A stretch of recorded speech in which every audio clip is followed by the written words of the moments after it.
You've probably seen the video from a few days ago, an open house inspection in a normal Australian suburb. But it's not an orderly queue. It's a frantic crowd, locals and new arrivals literally fighting for a roof over their heads. You see this with your own eyes. You feel that pressure on your family's budget. But the politicians and the media tell you you're imagining it. They tell you you're racist for even noticing. Honestly, it's complete gaslighting. In this video, we are cutting through the noise. I'm going to give you the hard numbers that prove this housing crisis isn't an accident. It's a deliberate policy. But this isn't just happening here. It's part of a global playbook. To understand how to protect your family's future, we first need to dismantle the biggest and most deceptive lie they tell. And that lie is this: there is no open border. You'll hear commentators like Mehdi Hassan argue this with a straight face. Their logic is a semantic game. They claim that because, legally, someone can be stopped at a checkpoint, it cannot be defined as open. This is a deliberate attempt to make you doubt your own eyes. It's an insult to your intelligence. Let's apply this logic to your own home.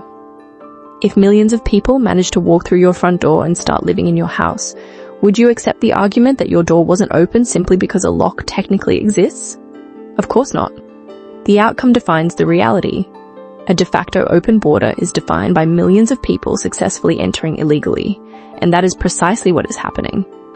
This isn't a force of nature. It is a direct result of political will. Let's look at the actual numbers. The official data from US Customs and Border Protection is not ambiguous. In the final full year of the Trump administration's restrictive policies, fiscal year 2020, there were about 400,000 encounters at the southwest border.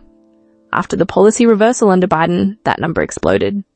By fiscal year 2022, it was over 2.2 million. That's a 550% increase. The numbers don't lie. A change in will creates a change in reality. We know this works because we've proven it right here in Australia. Our Operation Sovereign Borders policy, a bipartisan effort, effectively stopped illegal boat arrivals. We went from over 20,000 interceptions a year to virtually zero. It was a choice. And if you need any more proof of intent, look at the accusations from March of this year, where figures allege that a 41-day shutdown of the US Department of Homeland Security was orchestrated for one explicit goal: to return to open borders. So the no open border claim is a calculated lie. We've established that. But this isn't just a political debate, it's about your money. Because every action has a cost, and they are sending the bill for this policy directly to your kitchen table. The question is no longer, is it happening? But what is the price you're being forced to pay by both? Next, we're going to examine the first item on that invoice, the immediate, tangible cost to your family's finances. And the first item on that invoice reveals the most bitter hypocrisy of this entire agenda. The same political class that claims to champion the working family is pushing a policy that delivers a massive gift to corporations, paid for directly out of your wallet. Honestly, it's complete BS. They sell it as compassion, but the people who profit are the faceless boards of directors, not the people stocking shelves or driving trucks. Let's be blunt. The economic principle here isn't complex. You don't need a PhD to understand it. It's the most basic rule of supply and demand. If you flood any market with a massive oversupply of a product, its price goes down. When you flood the labor market with millions of people willing to work for less, the price of labor, your wage, is inevitably pushed downwards. It's not a mystery. It's a mathematical certainty. And this isn't just a theory. We have the data. Harvard economist George Borjas, a leading expert in this field, did the hard numbers. His research found that for every 10% increase in the labor supply from immigration, the wages of competing native-born workers fall by 3 to 4%. Let that sink in. For the most vulnerable, the low-skilled Aussies, that wage drop can be as high as 9%. Picture a seesaw. On one side, you pile on more and more low-wage overseas labor. The other side, where your paycheck is sitting, it goes down. It is that simple. But how do they do it? It's not just illegal immigration. The system is gamed legally too. Look at corporate visa programs like the H-1B in the US, which has parallels here. A 2021 report from the Economic Policy Institute found widespread, systematic wage theft. They found one giant Indian outsourcing firm, HCL Technologies, had been given over 31,000 of these visas since 2009. The result? They were caught underpaying their skilled tech workers by as much as 36% compared to what an American would earn for the exact same job. This isn't just about taking a job, it's about fundamentally devaluing your skills and your experience. This is the playbook. A government policy creates the flood. Corporations exploit it to undercut you. And you are told you're selfish for even noticing your pay isn't keeping up. In contrast, under the brief period of more restrictive policies in the US, data showed more jobs went to native-born Americans by a significant margin. Policy has consequences. A 3 or 4% pay cut hurts. It's a few less takeaways, it's that extra bit of stress at the petrol pump. But that's just the slow bleed. The real financial knockout punch, the one destroying the Australian dream for an entire generation, happens when this exact same pressure of artificial demand is applied not just to your paycheck, but to the one thing you can't live without. A roof over your head. And the way they attack the roof over your head is brutally simple. It's the most basic economic principle there is. Supply and demand.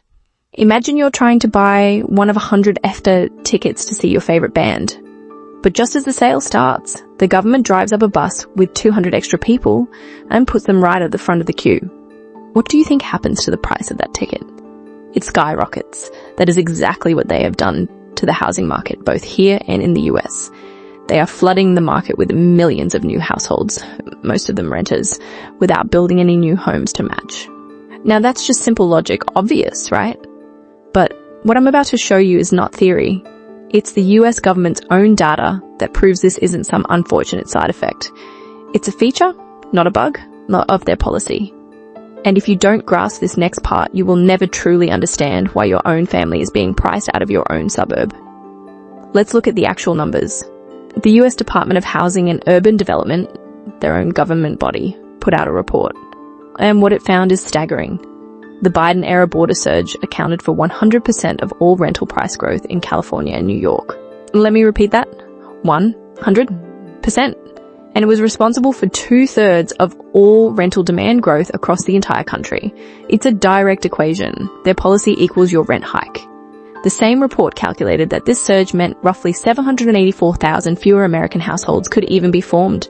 That's over 750,000 families, young people, your kids, priced out of ever having a home of their own because the competition became impossible. And this is the ultimate gaslight.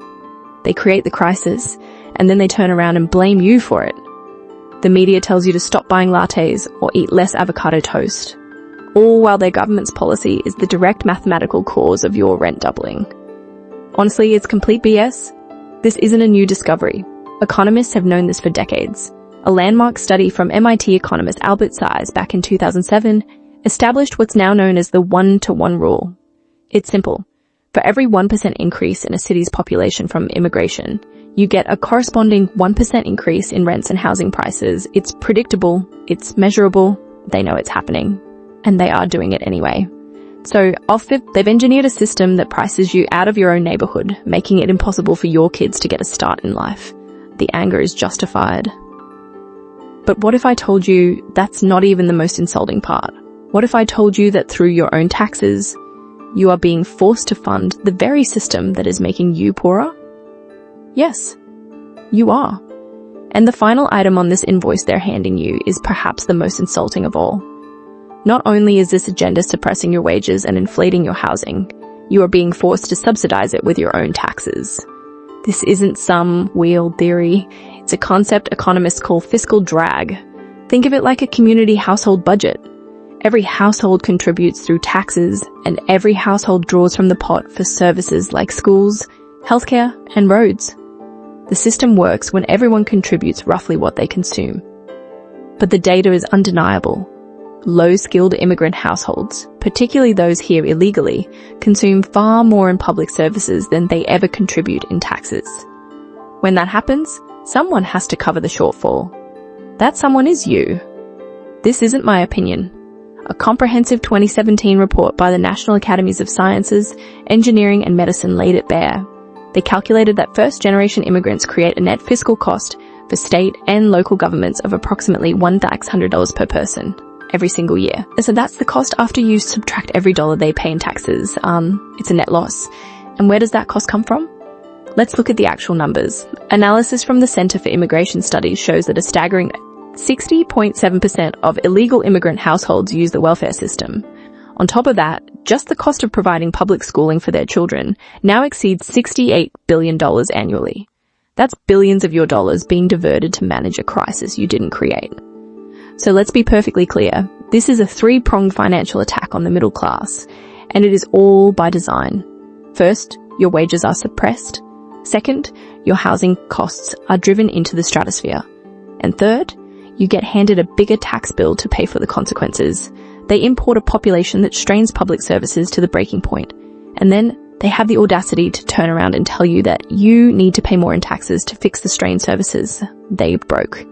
It is the ultimate absurdity.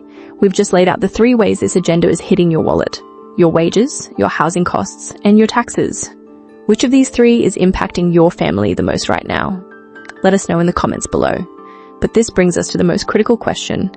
If the economic consequences are so obvious and so devastating, why is this happening? To believe this is just incompetence is to be naive. The damage is not a bug, it's a feature. There is a much larger political agenda at play here, a theory about securing permanent power that has been quietly discussed for years and is now being openly flagged by people like Elon Musk. And that is what we are going to dissect next.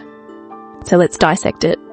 Because the economic pain we've just laid out, the wage suppression, the housing crisis, the tax burden, that isn't an accident. It's the price they are willing for you to pay to achieve a much larger, colder, and more calculated political goal. This isn't some fringe theory anymore. When Elon Musk, one of the world's most famous innovators, starts sounding the alarm on this, it's time to stop and listen. His argument is brutally simple. The refusal to enforce the border is a deliberate strategy to import millions of future voters and permanently shift the electoral map. In his words, it's a plan to flip elections for forever. The logic is straightforward. You welcome millions of new arrivals who are demographically very likely to vote for one party.